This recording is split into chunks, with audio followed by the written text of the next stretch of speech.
Jasmine is driving home from work in Tempe when she noticed a police cruiser following her. 3 blocks, 4 blocks, 5 blocks, no lights, no siren, just following. She wasn't speeding. She hadn't run a stop sign. Her heart was pounding, and she was absolutely convinced something illegal was happening. It wasn't. There are legal police tactics in Arizona that feel completely wrong, but are entirely within the law. And some of them would surprise even people who think they know their rights. A few of them might actually change how you handle your next face-to-face encounter with an officer. Police can't follow you without a reason. Jasmine's experience, completely legal. Police can't follow you on public roads for as long as they want without any suspicion of criminal activity. You have no reasonable expectation of privacy while driving on public streets, as long as they don't activate their lights and initiate a traffic stop without reasonable suspicion. There's nothing unlawful about an officer driving behind you for miles. It feels intrusive, it feels like harassment, but under the law, it's no different from any other driver on the road behind you. The key distinction is between following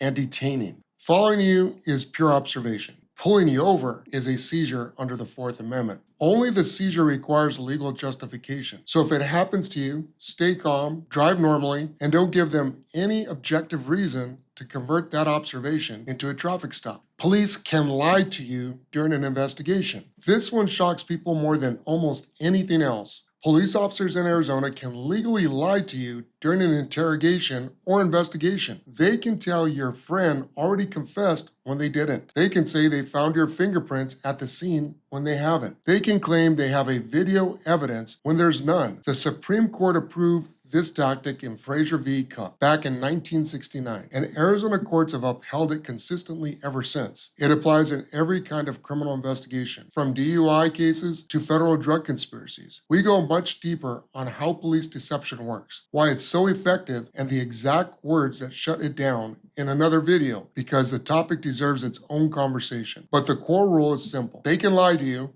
assume they are. Police can't search your trash. Once you put garbage on the curb or in a public area for collection, you have legally abandoned it. The Supreme Court ruled in California v. Greenwood that there is no reasonable expectation of privacy in trash left for pickup. Arizona follows this ruling. Officers can go, and regularly do, go through garbage looking for evidence. If they find something incriminating, that discovery can be used to establish probable cause for a warrant to search your home. This is one of the most common investigative techniques in drug cases, and most people have no idea it's happening. In my experience as a prosecutor, trash pulls were a routine starting point for building a search warrant application. Officers would document what they found over multiple collection cycles, establish a pattern, and use that pattern to convince a judge there was probable cause to search the home. By the time the warrant showed up at the door, the case had been building for weeks. Police can use a drug dog around your car. During a traffic stop, officers can walk a drug-sniffing dog around the exterior of your vehicle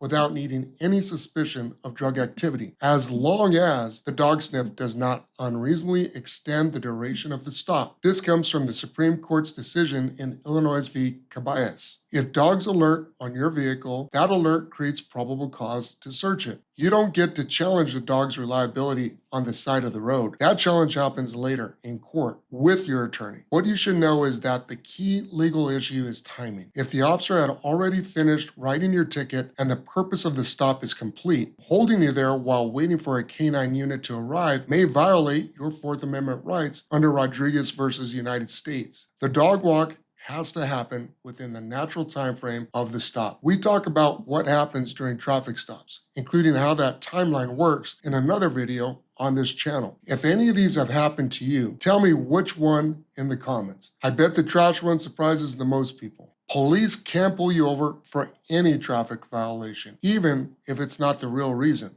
This is called a pretextual stop, and it's one of the most powerful tools in law enforcement. If an officer wants to investigate you but doesn't have enough for a criminal stop, they can follow you until you commit a minor traffic infraction. A cracked taillight, failing to signal, drifting slightly over the lane, going 3 miles over the limit. Once the stop is initiated based on that objective violation, everything the officer observes during that stop is fair game. The Supreme Court upheld this practice in Wren versus United States. The officer's subjective motivation doesn't matter legally. As long as there was an actual traffic violation, the stop is valid. In my years as a prosecutor, pretextual stops were among the most commonly used investigative techniques. I saw cases where officers followed a target for miles, waiting for the inevitable lane drift or signal violation. They feel targeted because they often are targeted. But the legal question isn't why the officer pulled you over, it's whether there was an objective basis for the stop. If the answer is yes,